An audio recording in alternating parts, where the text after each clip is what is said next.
Hi and welcome everybody to a new show on a Thursday where we're talking about philanthropy and all things philanthropic, I think the phrase is. My name is Nick Wood, as you might know, because if you're watching, you're either on my YouTube channel or on my Facebook page. But I better introduce myself. And one of the reasons for doing this new show is that many people, I don't know whether you know, is that I'm lucky enough to be the CEO of an organization called F2S, which is a global philanthropy program that was started, had humble beginnings in the back end of last year, back in September last year, and has now grown to a network of over 12,000 people.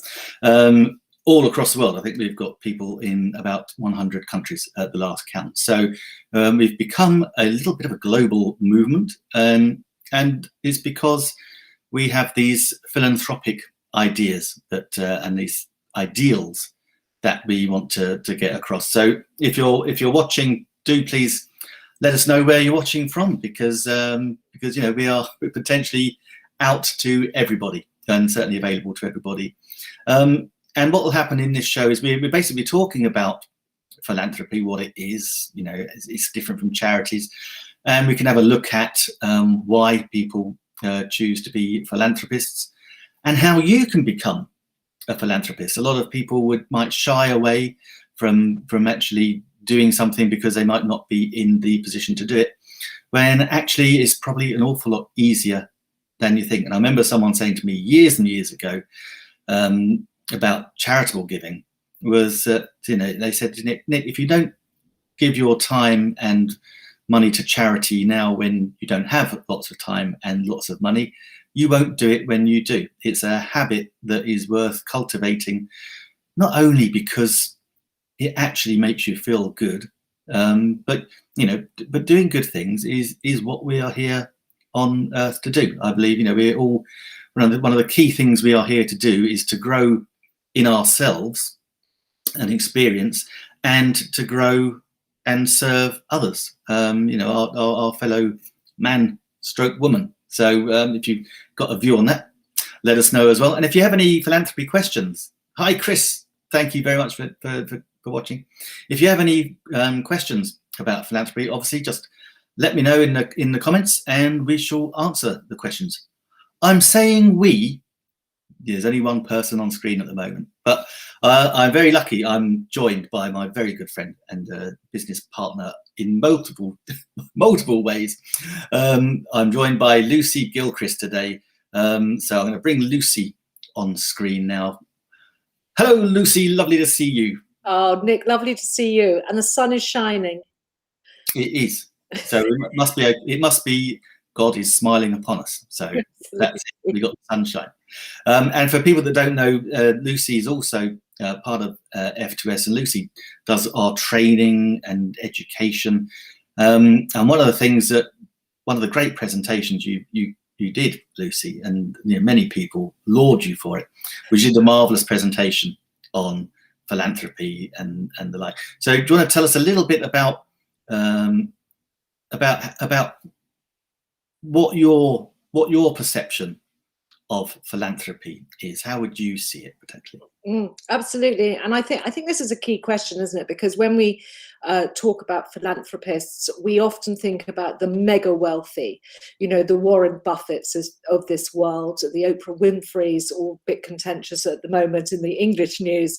But it's that level, J.K. Rowling, of people, Mark Zuckerberg, who have billions and they can set up foundations. And I think as you said in your intro, Nick, it is a thing that people don't actually differentiate between charity and philanthropy.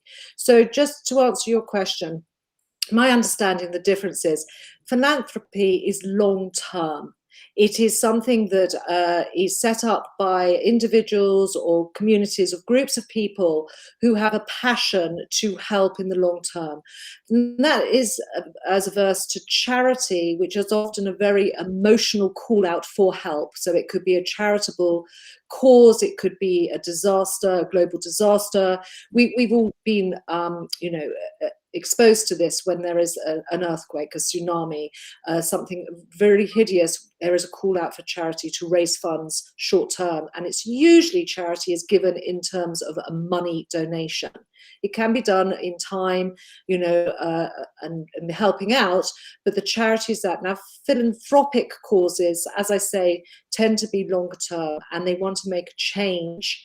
And historically or generally, it's seen that it is only really for people who have vast sums of money. But as we are going to go on to discuss, anybody can be a philanthropist. And it doesn't have to include billions of pounds, but it can support individuals, it can support communities, and it's usually driven from a passion of the individual who would like to make a change and leave a legacy.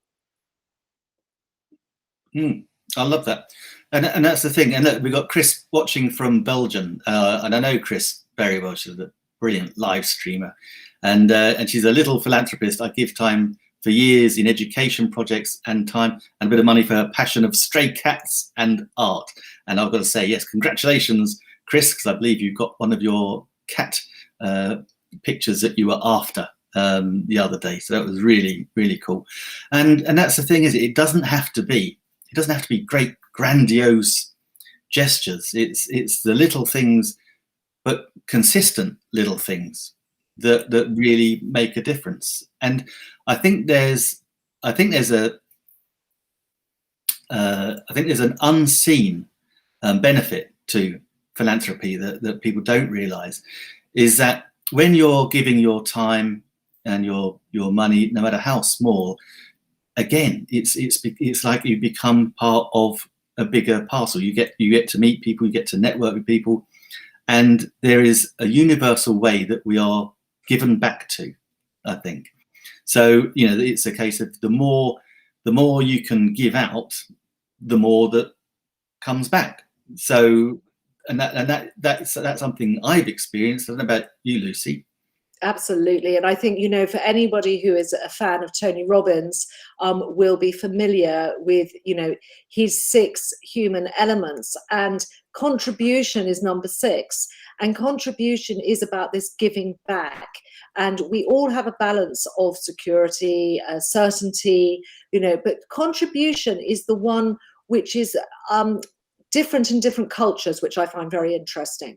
So if you really generalize, you know, the more Eastern cultures are more community-based, they're more family-based. There's a lot more of this. So more in the Western world, or in the UK in particular, it's not commonplace, but it is growing. And I, you know, from all the experience that we're having through the pandemic, this is something that people are tuning into more and more and more. It's more of the community spirit. It's more about the local shopping. It's more about supporting local businesses, communities, families. And this is where philanthropic causes are on the rise. People are more interested in how they can get involved, how they can help. And I think the benefits from a well-being point of view are very, very well documented, and are very newsworthy, that it is actually taking care of one another in turbulent times. Yeah. Oh, totally. And that's an interesting point you make about the different cultures.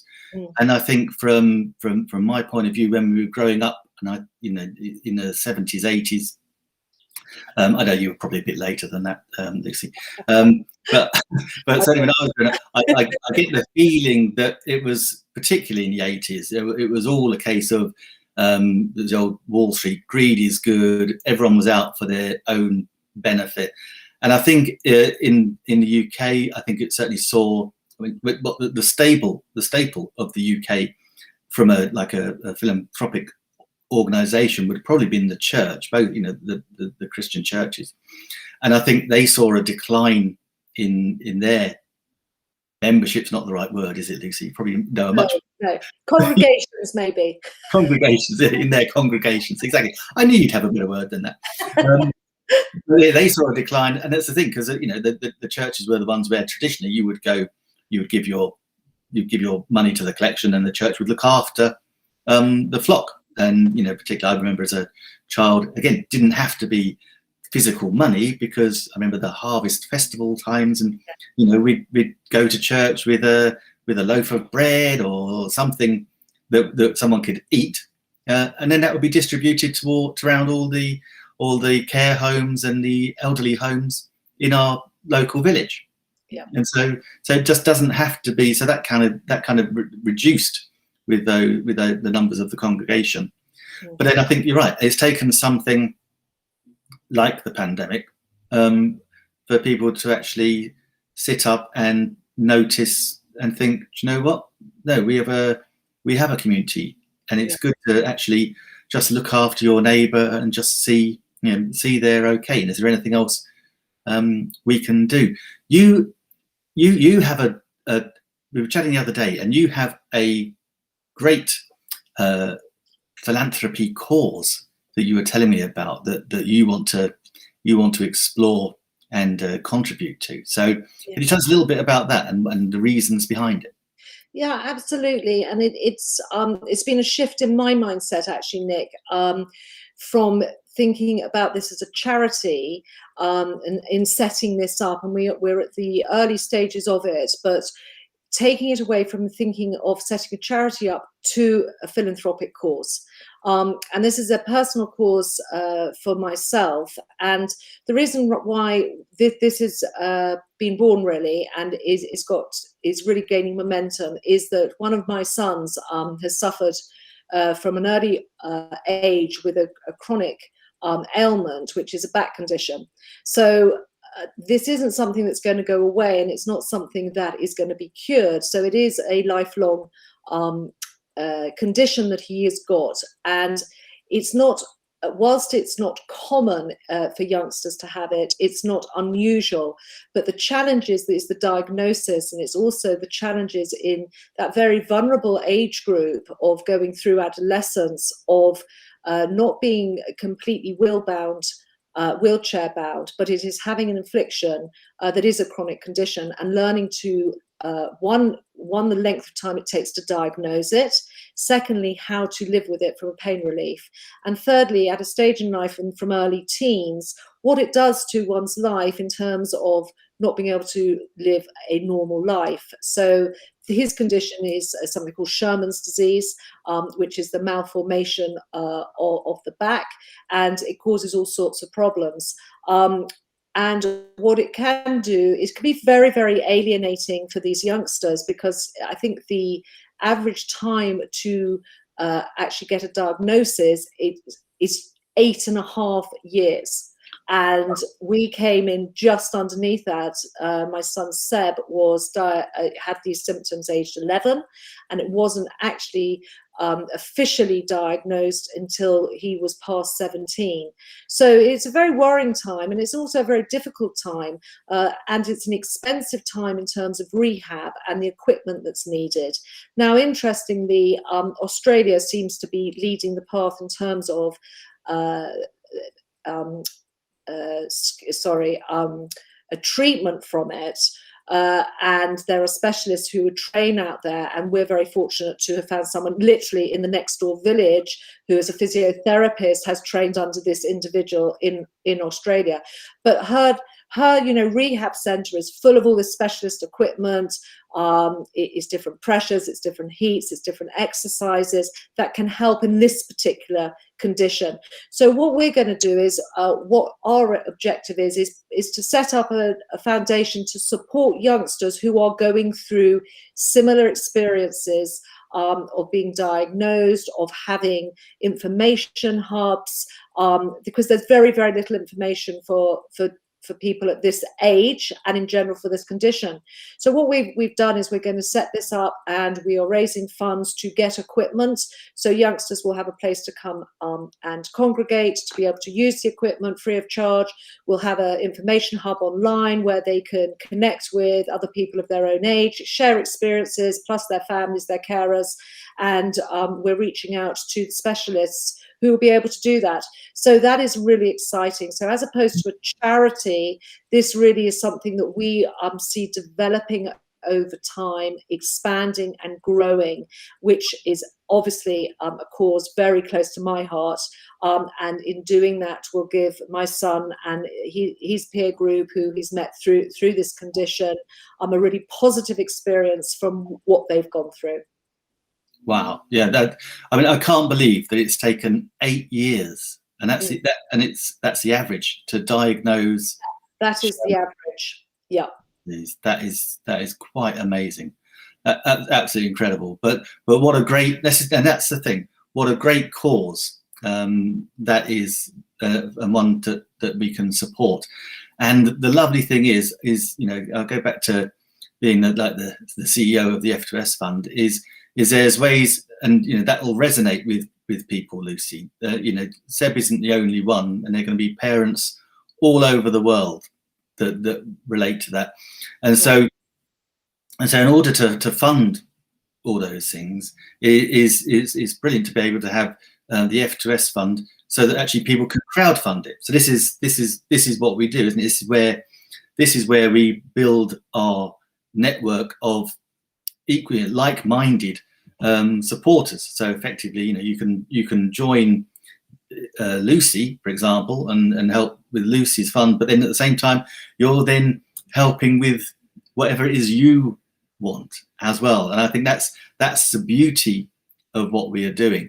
That it doesn't matter. You can either just, hey, you can just sign up and support Lucy and say, yep, that's fantastic. I want to help with the treatment of Sherman's disease and the research, and that will build that network, and you can find other people that do the same. And that's why crowdfunding is so effective, and particularly the way we do it, where it's it's so accessible. It's all priced at what price? It's a donation, which depending where you are in the world is either a drop in the ocean to anything. It's like $120 for the donation, all in $150 one-time payment.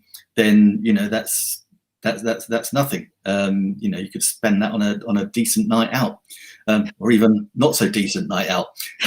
so it's not asking a lot, but by generating a network of like-minded individuals with the same ethos and passion, that can quickly turn into a real network of a movement. So people are providing not just their one-off donation, but then also they're reaching out and to finding other people in similar backgrounds, similar passions, similar needs for this contribution, for to be able to give back, and in such a simple, easy way as well. So if anyone wants to help Lucy, then obviously just get in touch with Lucy, and Lucy will be able to tell you exactly how to get involved and what's needed. And again, you can think about what it is that you might want to do. So for example, we have Chris, her passion is cats and art, and so one of the things that you could do, Chris, as an example, would be to make art maybe more accessible to people that don't have access to art, as an example. So you could actually have people traveling to see great works of art. The one I'm thinking off the top of my head, the one in the Louvre, the Mona Lisa. That's it. So if anyone hasn't actually seen that, it's really great. It's a fantastic little picture. Quite small, much smaller than I thought it was when I saw it. But to be able to actually witness that and see it, as opposed to just seeing it in a magazine or on the TV, I think for a young child maybe, or even a young adult, or even an old adult, could be that little piece of inspiration that they're just maybe looking for in their lives. And actually we've got Chris saying, let's see what Chris saying. Yeah, sure. I like to give time as a teacher and a marketeer to make the world around me a better place. Absolutely, Chris. I have followed a fundraiser course in Belgium. That's it, Chris, isn't it? You go on fundraising courses. I mean, I spent nearly 20 years, working for one of the UK's oldest and most prestigious charities, the Soldiers, Sailors and Airmen's Family Association. And that was, they do amazing work. It's absolutely incredible. And it's a lot of it is just totally unsung. It's just, they're able to fund casework. So where people, obviously their speciality was always in serving an ex-service personnel who, when they leave the forces, particularly, can become, because they're kind of in institute. I don't like to say this, but because there is a tendency to, you've been in the forces all your life, you become institutionalized. You can't get away from it. Everything is done for you. So when you leave, you need that transition. And a lot of people might have been fantastic at what they did in the forces, but they struggled with that transition into their normal civilian roles. And so they fall by the wayside. So you get many that become homeless, or they have different challenges.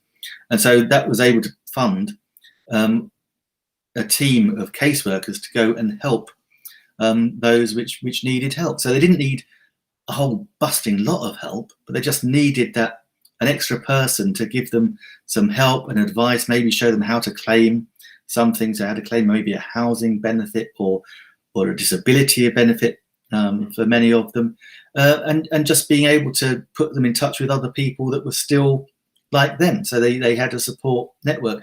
And all those things it wasn't taking a huge amount of money to do, but it was the people that were able to give their time, not just their money, which made it so effective. And they had a volunteer network in the tens of thousands, which is quite remarkable. And so they were able to mobilize all that as well. So there's many different things that you could do. But of course, that was a charity. But the person that had set it up, Lord Kildare, back in the 1800s, that was his philanthropic gift to the world, because his vision was to help those families.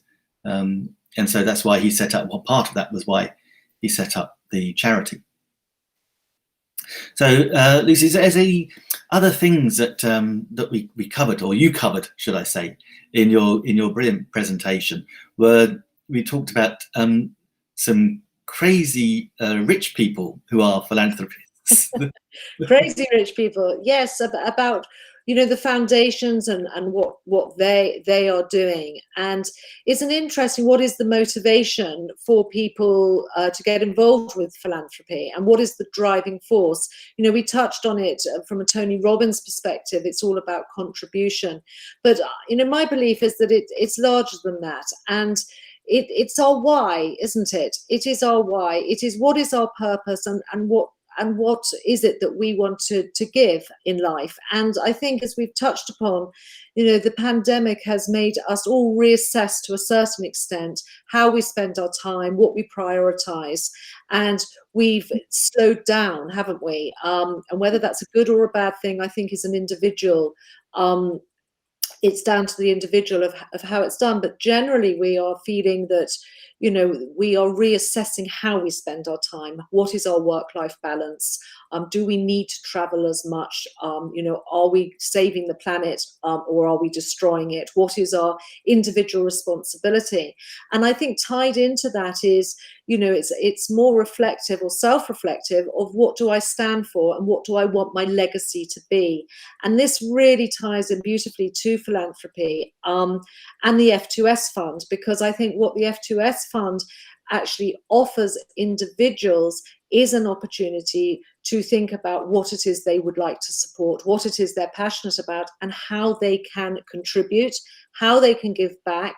And it doesn't have to be on the scale of these mega wealthy philanthropists that range from rap singers to tennis players, Serena Williams, Pitbull, who is a DJ, so I read, and these very high profile philanthropists. But the F2S fund, as we well know, Nick, is being picked up. You've said, since its launch very late in 2020 last year. So in 6 months, it's it has, you called it small. I don't consider it small at all. You know, it's in over 100 countries now. We've got 12,000 people who have joined this community. And for those of you who aren't familiar with the F2S fund, what it is, it's a philanthropic crowdfunding opportunity that you get involved with, and you choose your cause at the onset. And so there are 8 different categories that you can choose from, which is everything from providing a scholarship, it's everything from supporting entrepreneurship, small, medium-sized enterprise, a travel scheme, setting up a charitable philanthropic cause, as I've chosen, is what I've described that I'm doing. And it's a relatively low barrier to entry. So we're not talking billionaires. We're talking to get involved and to get your cause set up, it's $150.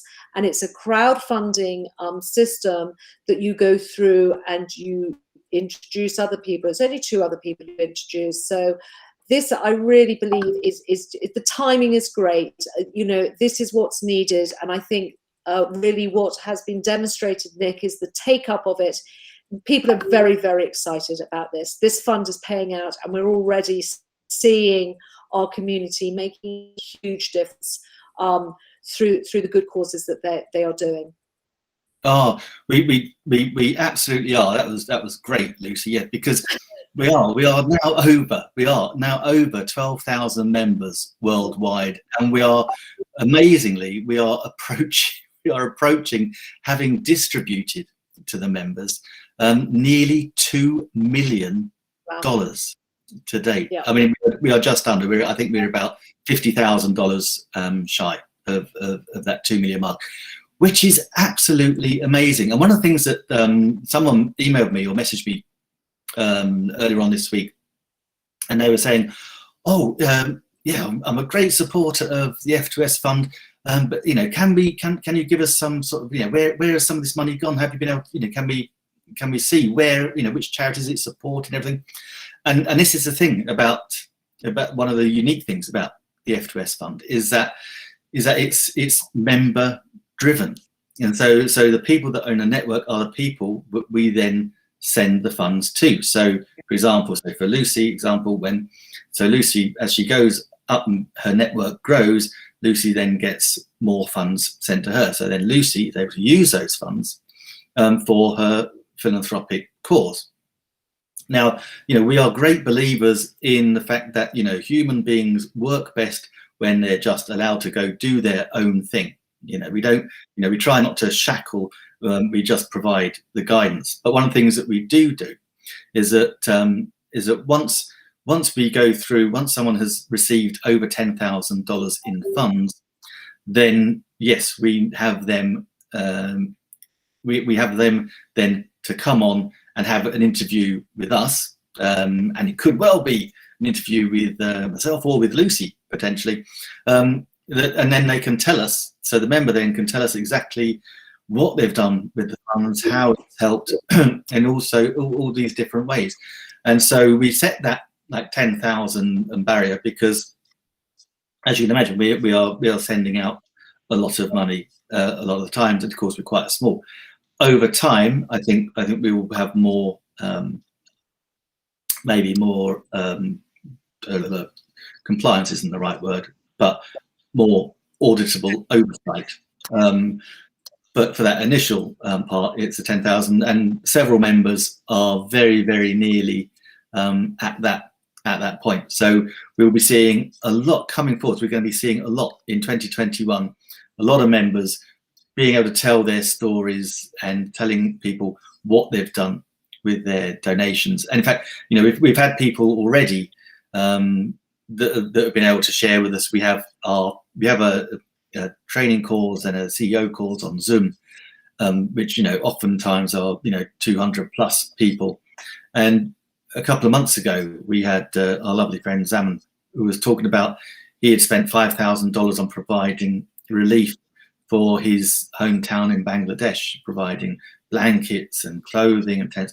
And it's these, you know, these little things that he just went out and did it, you know, totally unsung, but it had virtually everyone on that Zoom call was emotionally moved by what he was saying. And of course, and Nassim, another one, has done similar. And also there's another church one, I think it was in Namibia or somewhere in Africa, where again they've been able to do some amazing work supporting a church, again deliver and give, and it's, you know, and it doesn't take much, you know, the one little donation can galvanize, like, you know, a great many people to then do more. And you know, it's those little things that make a huge difference. Really does add up.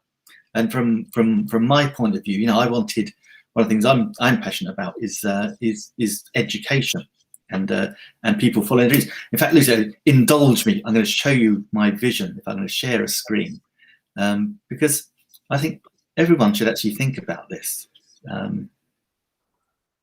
just need to get the right one, and have a mission and a vision. So let's get this in a 3D. How can we do this best? Ooh, that is good. Is that good? Can you see the mission there? No, it's not.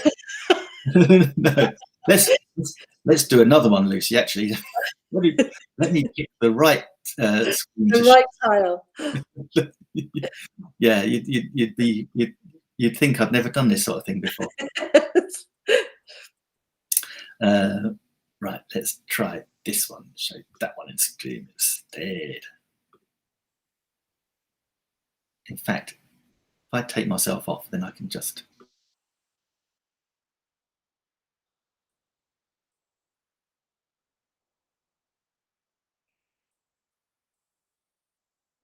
Now we can't hear you, Nick. Of course not. Of course not. But if you take me off, maybe, and then you present the mission. So if you take me off and put you, and you remove me. Let me just stop you. That's better. I can press the right button now. Now I can hear you. That's good. Brilliant. Yeah. So this is it. So this was my working on my vision statement. So a world where people never stop dreaming and believing in themselves, regardless of their circumstances. And so the mission is therefore to support and encourage people to understand how much they matter, and to help them find the love, acceptance, and respect they deserve, so that they have the confidence to follow their dreams. So that is my mission and my vision. And to do that, I need to educate people in never stopping dreaming and actually following their dreams. And to be able to educate people, and my passion as well, as you know, Lucy, is always for online marketing. Chris can't see your mission. Yeah, don't worry. It didn't come up, but we listened. Did not come. All right.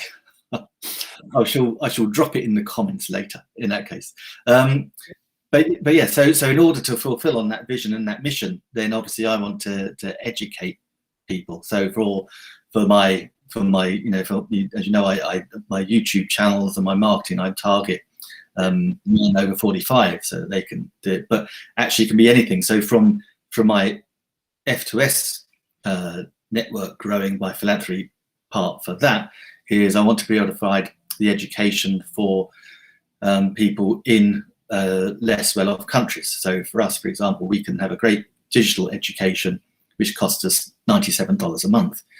But to someone out in Bangladesh, India, Philippines, somewhere else like that, then $97 a month is prohibitive for that sort of thing. So in order to do that, then I need to have the funds in order to provide, like not such a scholarship, but in order to provide something and be able to put them through, you know, a good year's worth of digital education to allow them to become self-sufficient in order that they can, you know, they can tap in and make money online in all manner of different ways. And I think that's so key, Nick, though, isn't it? Because it's also the accessibility. And what you're talking about is a digital education, which if you have got a mobile phone and you have access to the network, there is no reason why somebody cannot learn that and really leverage the advantage of where we are in the world. But as you say, the education, $97 in the Western world is a very different currency to somebody who isn't struggling with, which is a huge amount of money. So actually, through the F2S fund, to be able to raise that and to actually support and sponsor people to go through that is absolutely, spot on, I think, in terms of what one is sharing, what one is educating, and giving people the ability to go out and be able to make their money from this opportunity. Exactly, and it's like the old adage of teach a man to fish. Yes. And you'll feed him for life. And so, Absolutely. Yes. I think that's where I was coming from. Yes. For that one, Lucy. So it's all these. That's all part of the dream and the vision. And hopefully, I say hopefully, there's no hope. It's going to happen. So. No, absolutely, great. So that's a nice thing. So yeah, Lucy, I wonder if we can touch on a couple more of the 6 human needs that drive people. That drive people. Well, according to Tony Robbins, we all have them in us, and it's just a matter of the balance. So it's quite interesting, isn't it? So the first one is certainty. We want certainty in our lives, and that will go right the way down to the hierarchy of human needs that we probably all got learnt somewhere in the back of our minds. I believe it's Marlowe, isn't it? And it's safety, it's security. Maslow. And that's food, shelter, security, and a lot of this, if you think about it, a lot of philanthropic causes are to provide that, because the examples that you have given of the F2S fund community member who is giving blankets, who is giving shelter to communities in Bangladesh, that is a far cry, isn't it, from what we feel is our basic human needs. And so it covers such a broad spectrum. And I think with the F2S fund, the beauty of it is that it is being adopted globally. So it's what you feel passionate, and this comes back to what you as an individual feel passionate about. What is your legacy? Where do you want to help out? So, the certainty is a basic human need, and that can affect people in very, very different ways. But again, it can be really sort of drilled down to that level. The next one, of course, is uncertainty. And again, it's the need for variation. It's the need for taking risks. It's the need for a little bit of uncertainty to make life worth living. And this varies in different people. And if you think about in terms of, I don't know, if we just take it as an investment, you have your people are risk averse and other people are less risk averse. People like to be told what to do. So the uncertainty will really excite some individuals, but it will appall other people. If you are an entrepreneur, you're going to have a higher level of uncertainty than if you're somebody who can't bear the thought of not having a regular paycheck per month, and not having your pension pot under control, of not seeing, but other people like the uncertainty because they like variation. They get a buzz from doing it. They're more, they have a bigger creativity side to their brain. And, if you are an entrepreneur and you're listening to that, you're probably going to have a more heavily weighted uncertainty than somebody who doesn't take the entrepreneurial route. So another one of the 6 human needs is a part of belonging. So we call this community. And I think this is very key in what we're talking about, Nick. Yeah. And I think, the element of belonging, and we talk in the digital arena of your community. We call it, it's also been termed your tribe. It's where are your people? All right. And so this, so to speak, is looking at where are you gathering, and the pre-digital, that's going to be in the village that you live in the community, in your workplace, if you share a passion for a sport or a hobby. And it goes back to what you're saying, Nick. It's a shared goals, it's shared values, and it's shared vision and mission of what you want to do. In a digital age, your community is going to be in your Facebook group, or it's going to be in your LinkedIn connections, or it's going to be in a fund of a community like the F2S, where you have got a gathering of people who want to raise money to support the causes that they are passionate about. And I think this is really key. And you were talking earlier about, in this country, the church having the basis of community and giving back. But the reports, I think, are really interesting through the pandemic, for not just for the need, but the increase in the contribution to food banks over this period of time. And there's been a vast increase in the need for them, but also the demand for going and benefiting from them, but also in people giving. And I think people are looking to that human need of community a lot more, which I think is very, very positive. Oh, absolutely. And actually, I have to say, this when F2S was first starting off, I was also working closely with, in the UK, a charity called the Hygiene Bank, which is, again, a very new charity, similar to a food bank, but this was for hygiene. And when I first was involved with them, I just automatically assumed it might have been feminine hygiene that was the big issue, because that's like the headline thing. But no, it's male and female, and you would not believe the amount there should be. In a country like the UK, we'd like to think there should be no poverty, but people do fall through the gaps, and there is a desperate need. So that was a very great thing. And again, we used to help them. We used to produce live stream shows for them. Had a couple of great charity nights. But one of the things that is really great, because Mahbub Hussain, food, shelter, clothes, access to high-speed internet. Access to high-speed internet is, I would put that above food and clothes, almost. Yes. Certainly in the Western world. But yeah, it's amazing. This is the thing, you touched on it. Part of being the need for community, and I think this is where F2S really helps as well, because you are part of a community. This no one is doing it on their own. Everyone is part of this community, and everyone helps everybody else. And one of the unforeseen benefits is we are blessed to have such amazing leaders and teachers, and Mahbub is absolutely a shining example of this. What Mahbub can't teach you about hustle and actually getting things done and making money, he is a shining light. And to get access to him just by being within our community, he did a great training a couple of weeks ago on the training call, which blew everybody away that attended it. It was, but it was really great value. And that sort of thing, you could pay hundreds and thousands of dollars just for the information Mahbub was giving freely, because he knew it would help, the 12,000 plus members to grow their networks as well. So, Mahbub is a man that just gives, not just of his, not just in monetary terms, but in his wealth of knowledge as well. And Shaflik Islam, thank you for watching. And Shaflik, obviously from Bangladesh, as you said earlier, which is just amazing.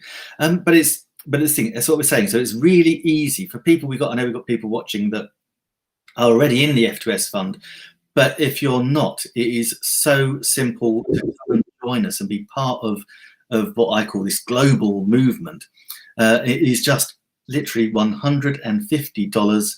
A one-time donation, which covers $30, covers the lifetime administration, and the $120 donation.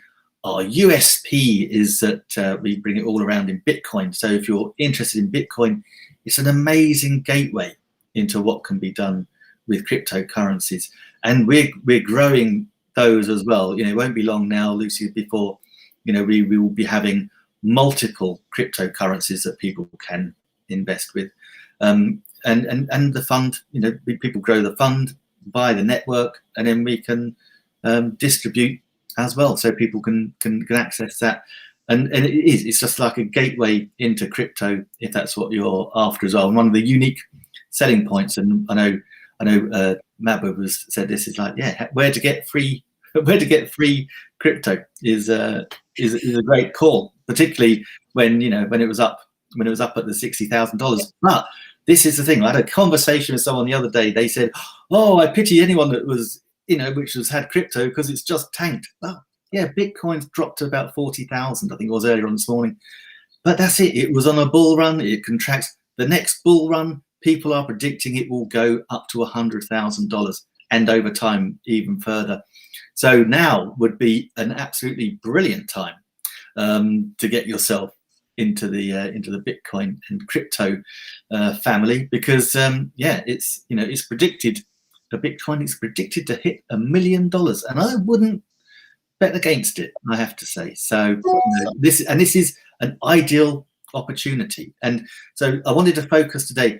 I say this is a new weekly live show that we wanted to produce, not only to promote F2S, of which I'm and Lucy are immensely proud because of what we're doing, but also that people can come in and say, we'd love to know, what is it? What is it that drives you? What is it that you want to contribute? What is your philanthropic dream? I know there'll be people that, like us, like me, wants to support with education.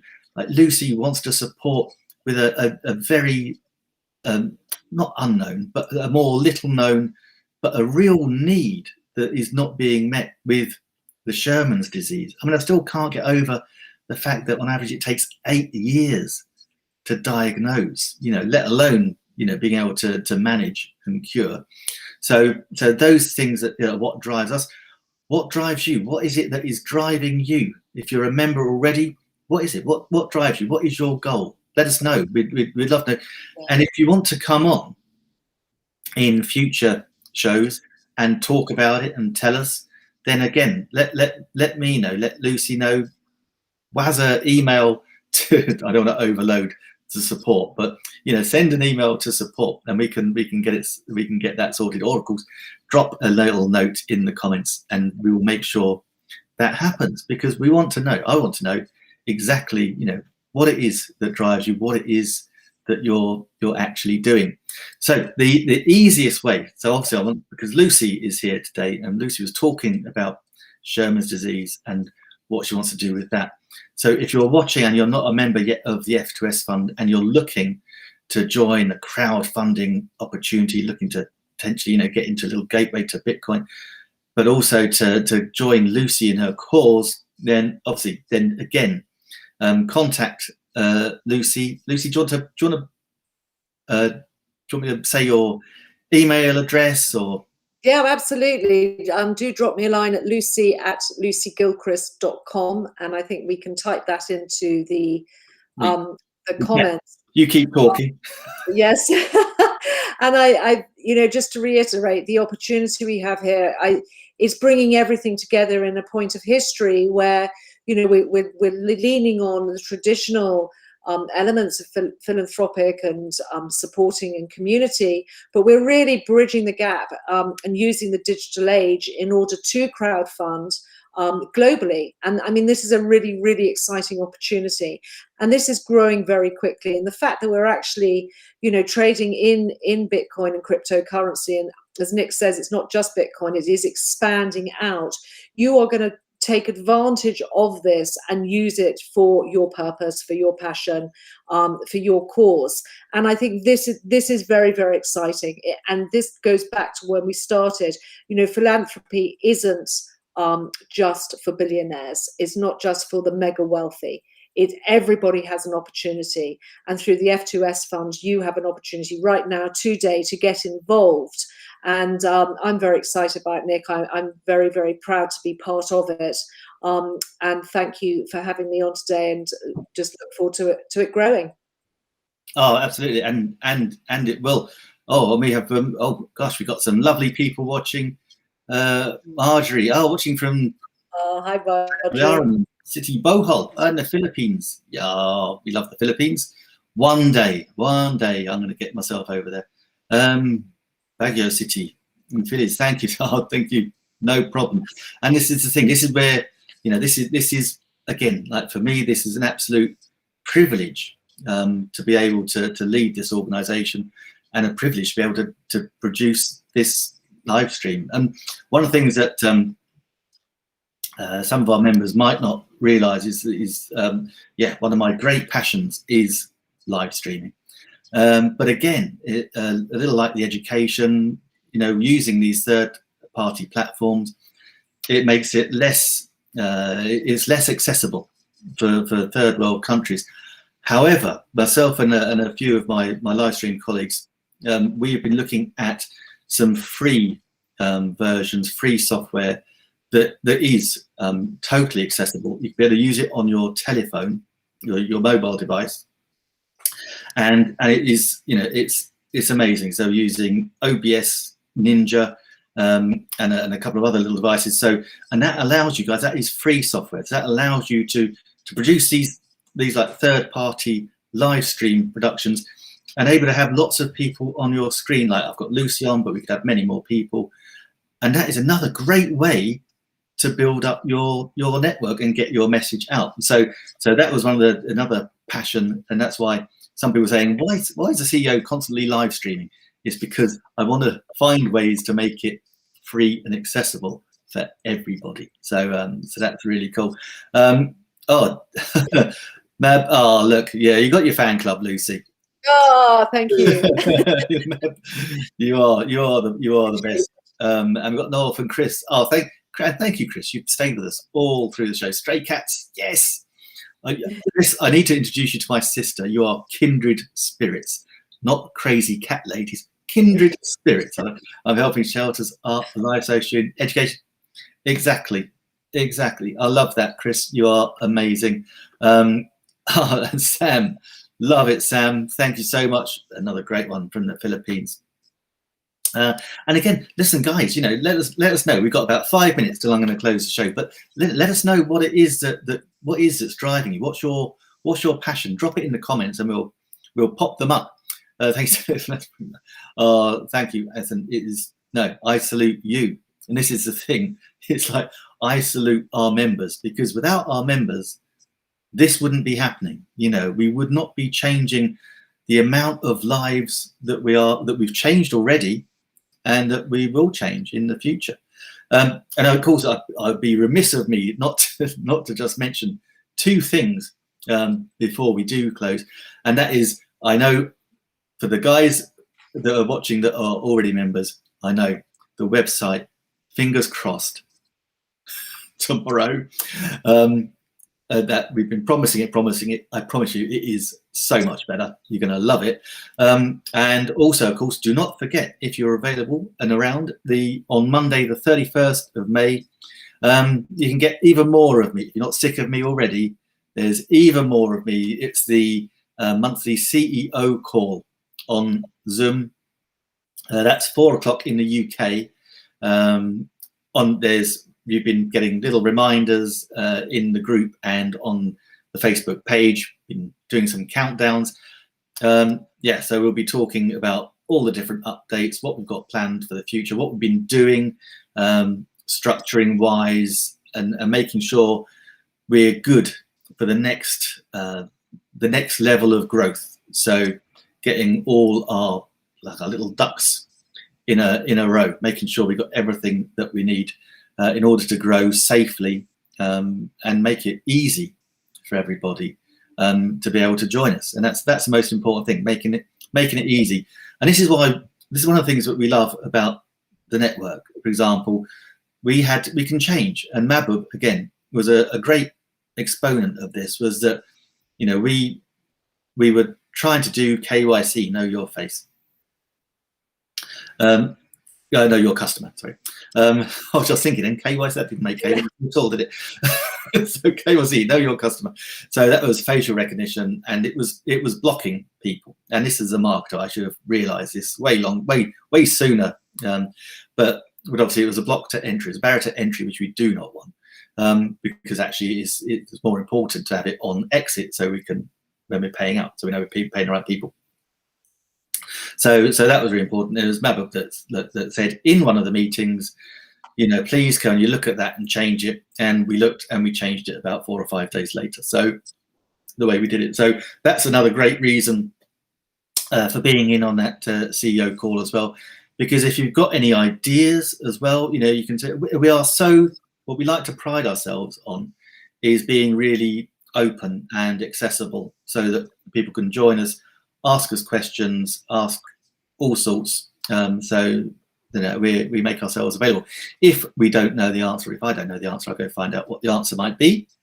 We don't just make one up. We'll go find what the answer is and do that. So James Marshall was watching. Chris Durbin's, this sounds interesting. Yeah, Chris is amazing. So Chris Durbin, thank you for your support. Everything is running smoothly with the management. Oh, fantastic. Fantastic. That is so good. And we're going to say a quick hi to Masud. Hi, Masud. Lovely for you to join us. Do let us know. As I said earlier, just let us know what it is that you want to cover in these new shows.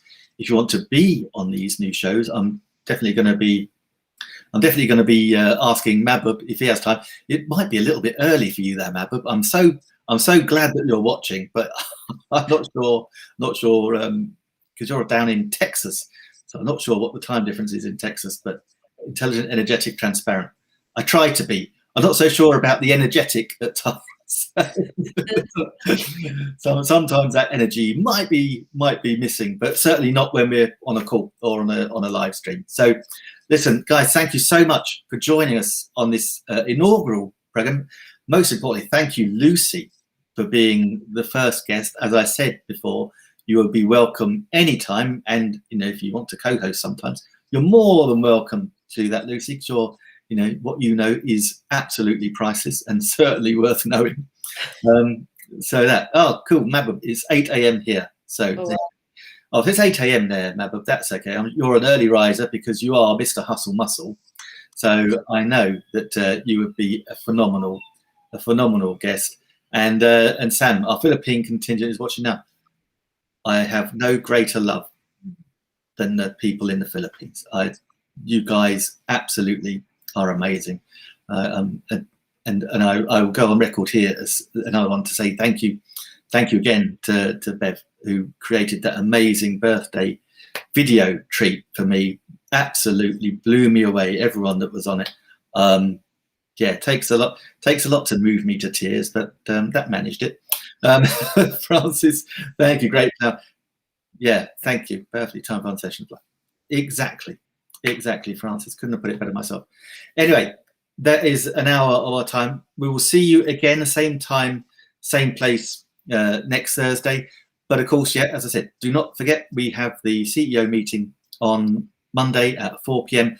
And then we'll be getting back to Lucy and Michael's amazing training Zoom calls as well. Hopefully back on a Friday as well. So we will see you then too. Not this week because we've got the CEO call. Proud from fantastic. So that's good. And Mabub, I'm up at 6, then read my PMA, pray, then work. Now that is the way to start your day. So, and on that note, I don't think I can add to that. That's follow Mabub for his way to start work. Perfect. Have an amazing day wherever you are, and we will see you again next week.